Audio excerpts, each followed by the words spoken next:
La 4G Batelma vous présente Ni Vava.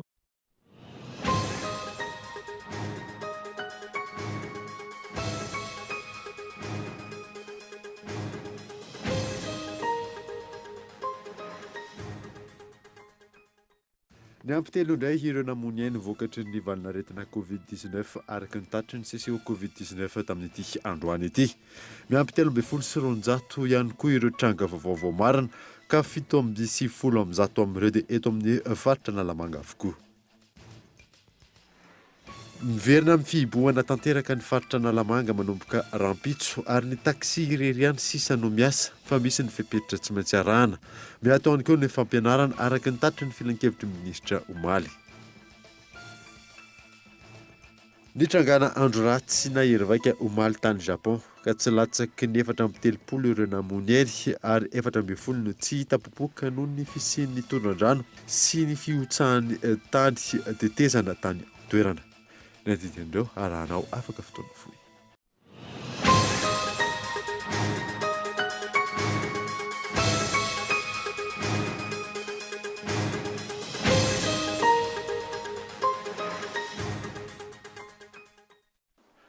Finaritra toko kilasy toko vavy fotoana vao eto amin'ny École TV Manasanoara anaraka izany hatramin'ny farany hatsidika amin'ny hoe tia mpiandohana fa isy ny fandara manokana izay ataon'ny tompona ndraiky mpanjakana makasika ireo fepetra amin'ny ady atao amin'ny Covid-19 ao amin'ity androany ity indrindra ho amin'ny faritra Analamanga izay miverina amin'ny fihibohana manomboka Rampitso famelohany izay aloha dia miampy telo indray ny namony ainy noho ny valinaretina coronavirus araka ny tatry ny CCO Covid-19 tamin'ity androany ity. Miampy 370 kosa ireo tranga voamarina. Io no nasaina. Tafiakatra araka amby 770 sy 2,000 ireo olona voamarina fa mitondra ny tsimok'aretina coronavirus eto Madagasikara. Izany hoe niampy tranga vaovao 770 sy 200 indray ary olona telo no namony ainy. Nisy telo indray no lavon'ity valinaretina Covid-19 ity rombo 30 zany ny fitambaran'ireo olona efa lavon'ity valinaretina ity teto Madagasikara. Ny forme grave ny ampy anankiroa, ny sitrana somatsara kosa dia nisy 30 ary ny isan'ireo tranga vaovao dia 300 sy 200.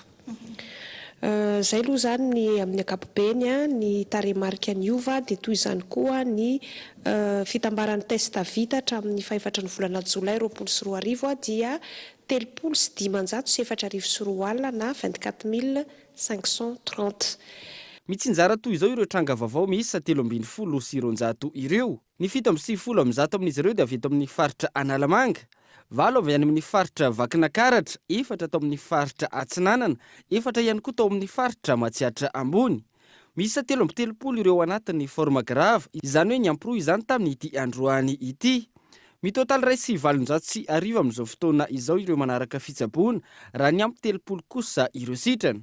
No mariny tompona andraikitra eo anivon'ny ministera ny fahasalamam-bahoaka fa tsy ny olona rehetra no manantona ny village voara fa ireo izay misy soritra aretina. Ny fandehanana eny village voara le olona mitondra tsimokaretina izay mieritreritra fa misy soritra aretina reny no mandeha eny. Aza mandeha be deaibe eny manao hoe ndao mbo jerena momba anay fa aleo mijanona trano ka jio tsara lay fiarovana na misy fanafody na tsisy fanafody ho anareo izay nahazo fanafody indrindra miandry valin'ilay analizy ho anina ara-dalàna fanafody atao avokoa ireo fepetra rehetrarehetra.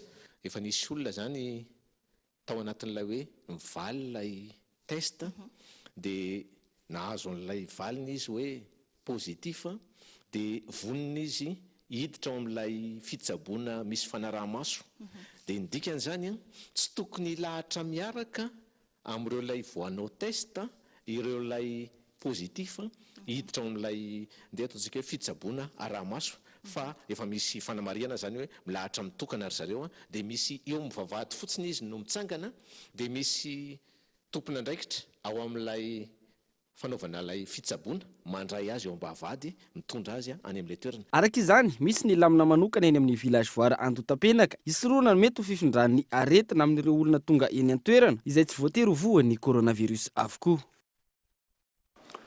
Miverina amin'ny fihibohana tanteraka ny faritra Analamanga manomboka Rampitso ary ny taksi ireriany sisa no miasa fa misy ny fepetra tsy maintsy arahana.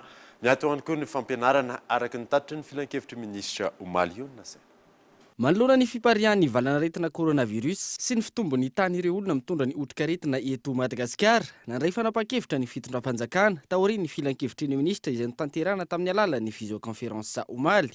Tapaka tamin'izany fa miverina amin'ny fiboana tanteraka ny faritra Analamanga, mikatona manomboka rahampitso ka hatramin'ny alatsinainy 20 Jolay, ary tsy azo ivezivezenana mivoaka na miditra atao anatin'ny faritra Analamanga. Misokatra mandritra ny tontolo andro ny fivarotam-panafody rehetra. Misokatra ihany koa ireo toerana fivarotana ny zavatra ilaina amin'ny fiainana andavanandro, ka olona iray isan-tokantrano no mahazo mivoaka amin'ny nora maraina hatramin'ny 12 ora atoandro. Eo amin'ny fitanterana kosa indray dia foana avokoa ny fanomezan-dalana manokana rehetra, ary tsy misy olona mahazo fahazahon-dalana intsony na iza mba ahafahana mitondra ny marary na hamonjy toeram-pivarotam-panafody na toeram-pitsaboana. Tambaka nandritra ny filan-kevitry ny ministra fa ny taksi irery ihany no omena lalana iasa, ary olona 3 ihany no entiny, ary tsy maintsy mampiasa gel désinfectant sy désinfecté na isan'andro ny fiara. Malalaka ihany koa ny fivezivezena ireo fiara mpitatitra entana.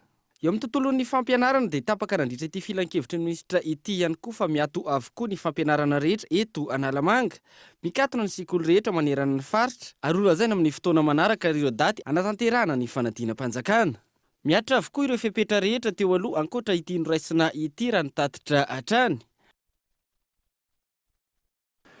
Miaramila dimanjato avy amin'ny tafika malagasy no etsika manomboka anio alina ho fampiarana ireo fepetra rehetra iadina amin'ny valanaretina Covid-19 riflorio.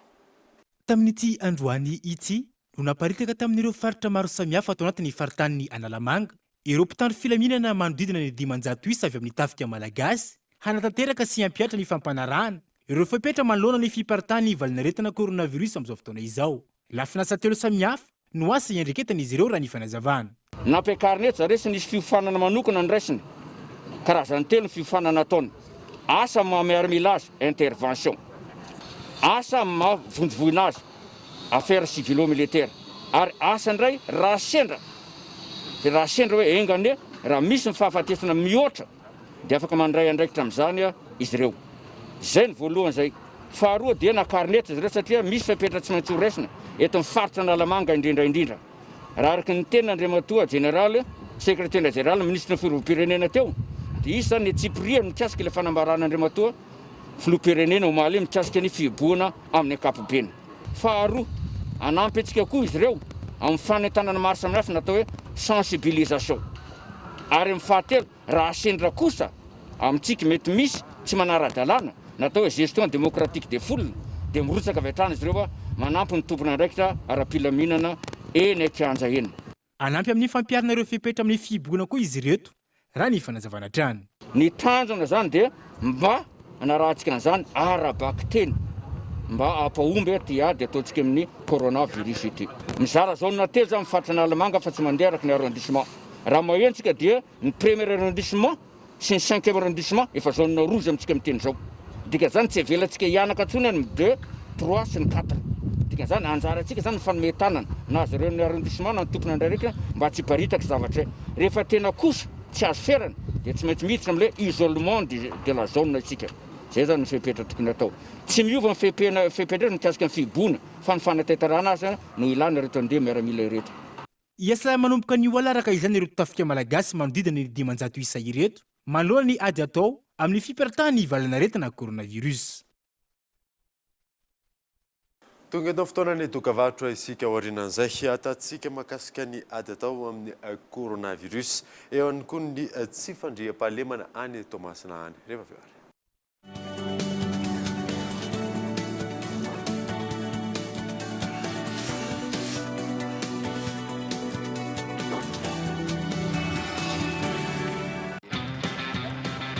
Oui, appel vers tous les opérateurs.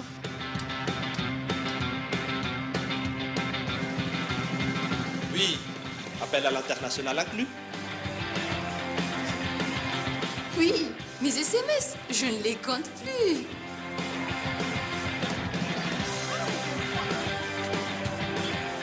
Et oui, Internet à la vitesse 4G. 0,5 arrière par seconde vers FAF et Club First. 1 arrière vers Telma et 3 arrière vers les autres opérateurs. Vous aussi, soyez First. À partir de 10 000 arrières, First Premium. Et découvrez toute la gamme First sur www.telma.mg ou rendez-vous en Telma Shop. Telma, safidiko numéro 1 malagasy.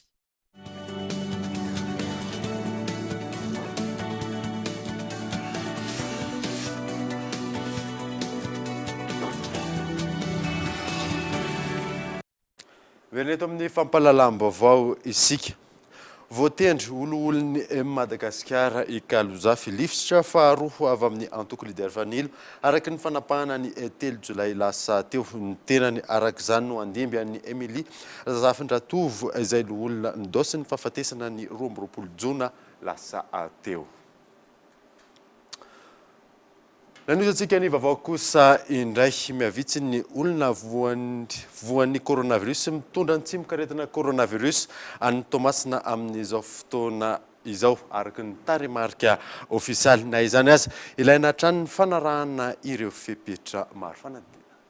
Ny ena ambany dia ambany nitahan'ny olona voamarina fa mitondra ny tsimikaretina coronavirus tato anatin'ny herinandro izay ao Tomasina araka ny fampitam-baovao miseho eo anivony hainao manjery hatramin'ny ny hafarany ny volana May no makaty. Nanambara ny tarem-paritra ny fahasalamana any an-toerana fa tokony homalina hatrany ny rehetra amin'ny fitandremana na eo aza ny fiainana amin'ny tahan'ny olona voamarina fa mitondra ny tsimikaretina. Amin'izao fotoana izao zany ekena fa hoe somary nipikidina zany ny marary amin'izao fotoana izao zany dia nefa na dia miena zany marary zany mitondra ny tsimikaretina dia tokony hanaja ny fepetra foana antsika zany tokony haritena zany antsika mandritra n'izay fotoana izao.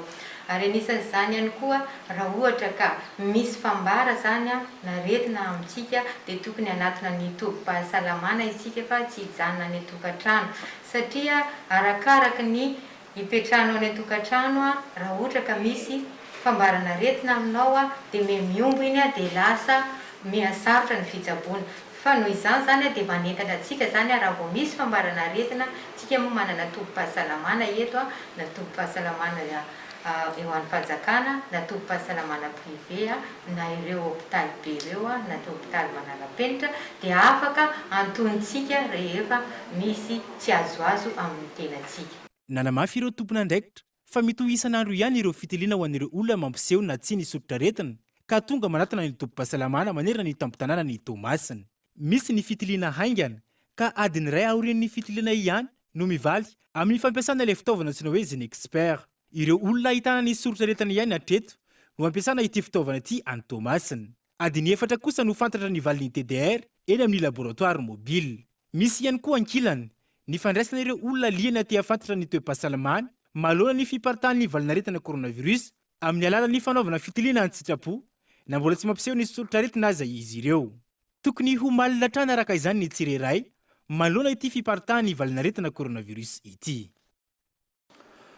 Fotoana ilaina ny fanomezan-tanana izao vanim-potoana izay lalovan'ny firenena izao ranamaliny mpandalina politika.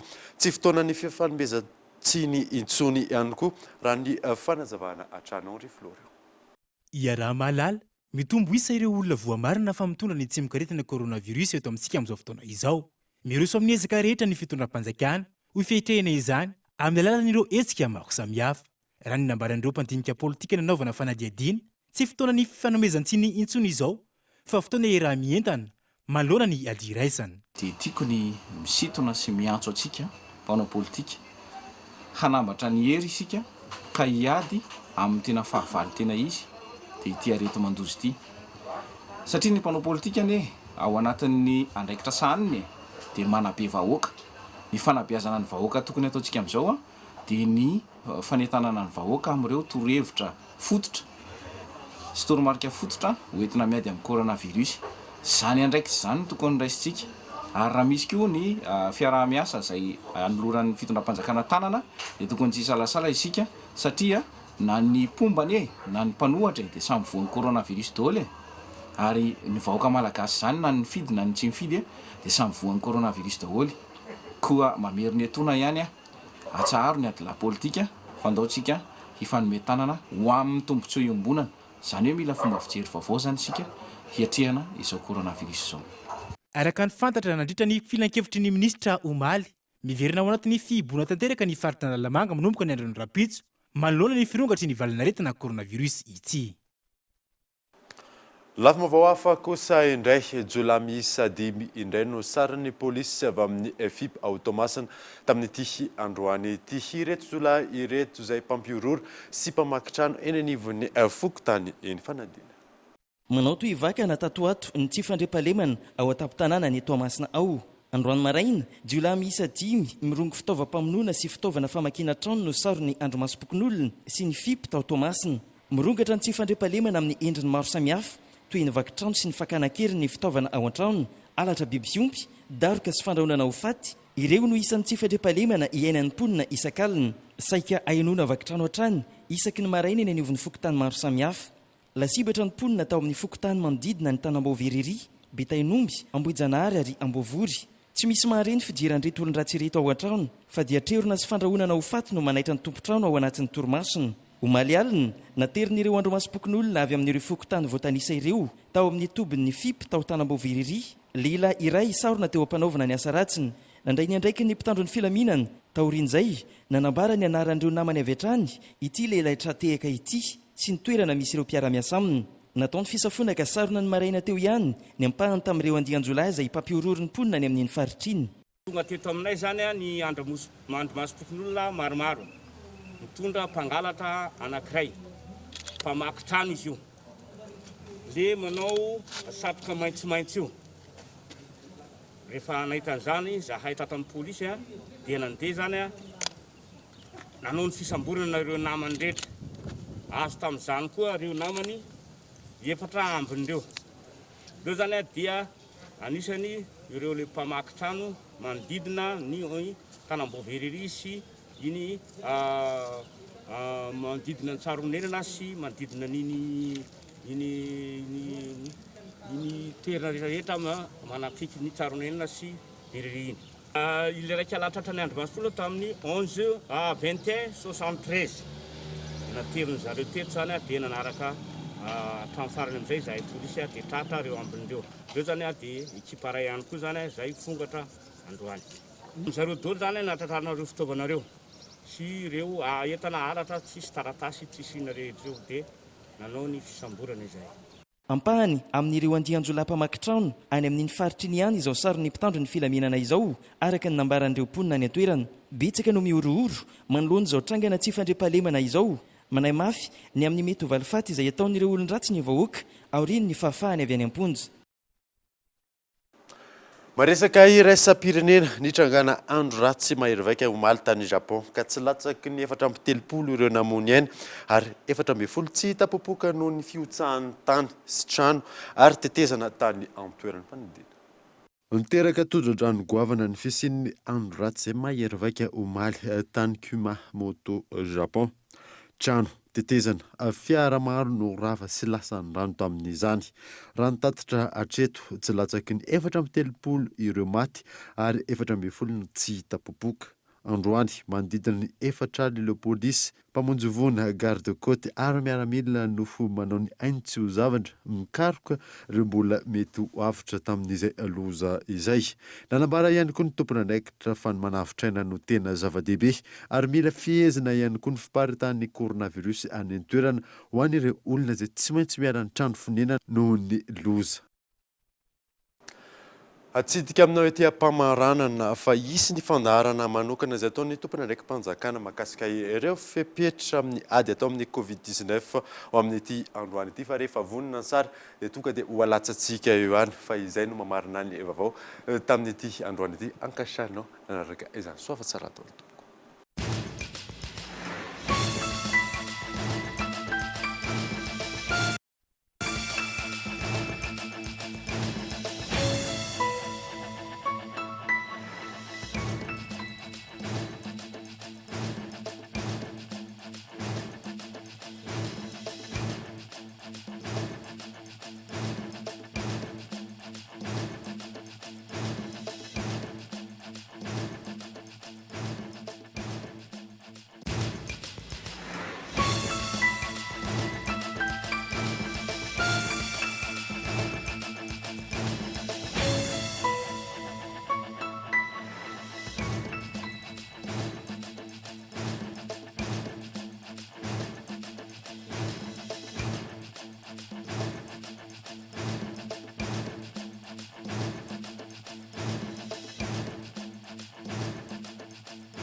La 4G by Telma vous a présenté Ni Vavo.